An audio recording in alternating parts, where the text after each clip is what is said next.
इस पवित्र मैदान में ये बहुत ही गंभीर विषय पर यह धरना का आयोजन किया गया है। इस कार्यक्रम के मुख्य अतिथि सुप्रीम कोर्ट के वरिष्ठ अधिवक्ता सम्माननीय भानु प्रताप सिंह साहब और संयुक्त दल के सभी पार्टियों के प्रदेश अध्यक्ष और सभी पदाधिकारीगण और दूर दूर से पधारे सभी सम्माननीय साथियों, भाइयों, बहनों, माताओं।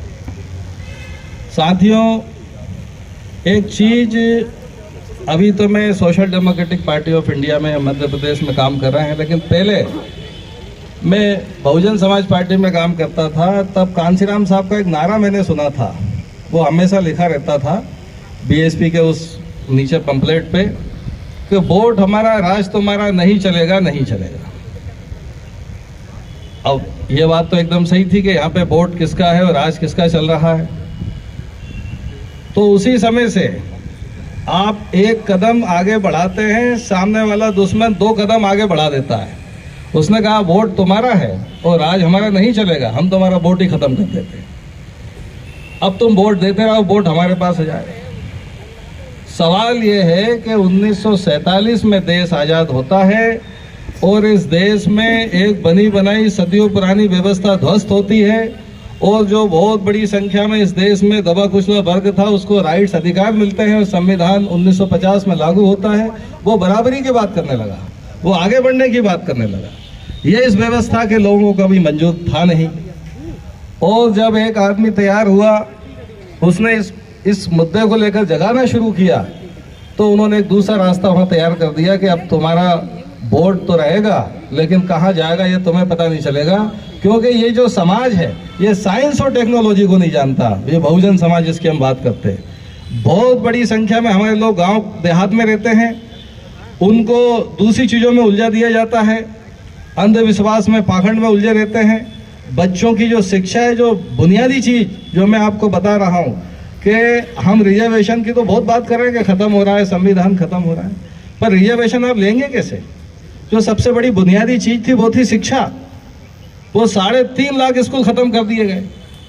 जब स्कूल ही नहीं रहेगा तो आदमी क्या करेगा? नारे लगाएगा और बजरंग दल में जाएगा, विश्व हिंदू परिषद में जाएगा, पूजा पाठ करेगा, वो उसी में अपना भाग्य तलाशेगा कि मैं आगे इन्हीं के रास्ते बढ़ जाऊं। तो साइंस तो उनके दिमाग में आ नहीं रहा है, टेक्नोलॉजी वो समझता नहीं है। उससे बोल दिया इसको वोट डाल। और 2 चीज़ तो थी जो हमारे लोगों में बहुत बड़ी आदत है, खाने पीने वाली, उसको भी लगा देते हैं, महिलाओं को धर्म में लगा देते हैं और जैसे तैसे वोट भी ले रहे हैं। वो हमारे लोग वोट भी देने लग गए, पर उसके बाद भी पेट नहीं भर रहा कि कहीं इनमें जागृति नहीं आ जाए और कहीं बैलेंस ना बन जाए। तो वो एक तरफ ही घोषणा करते हैं कि इतनी हमारी सीटें निकलेगी, उतनी वो निकाल लेते हैं। तो मेरा ये अनुरोध है कि जैसे ही वोटिंग होती है उसी दिन से ही, अगर अभी ऐसे चुनाव आयोग नहीं मानता है कि भाई ये पहली बात तो ये हटना ही चाहिए। सम्माननीय हमारे वरिष्ठ अधिवक्ता जो हैं सुप्रीम कोर्ट से आए, वो इसको बहुत अच्छे से लड़ रहे हैं और आपको डिटेल में बताएंगे। बस मैं थोड़ा सा ही निवेदन करना चाहता हूँ कि जैसे ही 6 और 7 दिन हुआ कि आज आपकी वोटिंग खत्म हुई और 7 दिन बाद गिनती होगी या 15 दिन बाद गिनती होगी, ये सिस्टम एकदम खत्म होना चाहिए, क्योंकि इसी के बीच में ही सारा गेम होता है। अभी ये शिवराज सिंह चौहान की बात मैं बता रहा हूँ, पहले ये गए 6-7 दिन के बाद इन्होंने वहाँ बुधनी से घोषणा कर दी, कोई कंपटीशन नहीं है, बोले सब एक तरफा है। तुझे कैसे पता चल गया भाई एक तरफा है? 7 दिन बाद इन्होंने घोषणा की कि सब एक तरफा हो रहा है। इसी प्रकार से उसके पहले भी जो इलेक्शन हुआ, ये कहीं और चले जाते हैं, वहाँ पे बैठते हैं किसी गेस्ट हाउस में, किसी रेस्ट हाउस में, जंगल पहाड़ों में, और वहीं से इनके IAS IPS सब सेट हो जाते हैं। कितनी सीटें हमको सेट करना है, कितनी को कहाँ जिताना है। अरे यहाँ जितनी वोटिंग नहीं होती उससे ज़्यादा तुम वोटों से जीत रहे हो। ये आ कहाँ से रहा है इतना वोट? अपने आप पैदा हो रहा है क्या? तो संसार के जितने भी लोकतंत्र हैं वो इस चीज़ को नकार चुके हैं। और ये इलेक्टोरल यानी मतदाता का ही अधिकार है कि वो अपने वोट को कैसे दे।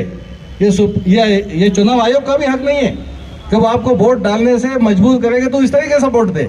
ये संवैधानिक अधिकार मतदाताओं का है कि वो अगर नहीं वोट देना चाहता है कि मैं इलेक्ट्रॉनिक मशीन से वोट नहीं दूंगा, तो आपको जबरदस्ती उससे किसी के वोट डलवाने का हक नहीं है। उसकी इच्छा के अनुसार मतदाता कैसा चाहता है इस देश में शासन, अगर लोकतंत्र रखना चाहता है तो मतदाता को अधिकार होना चाहिए कि वो अपने वोट को कैसा दे।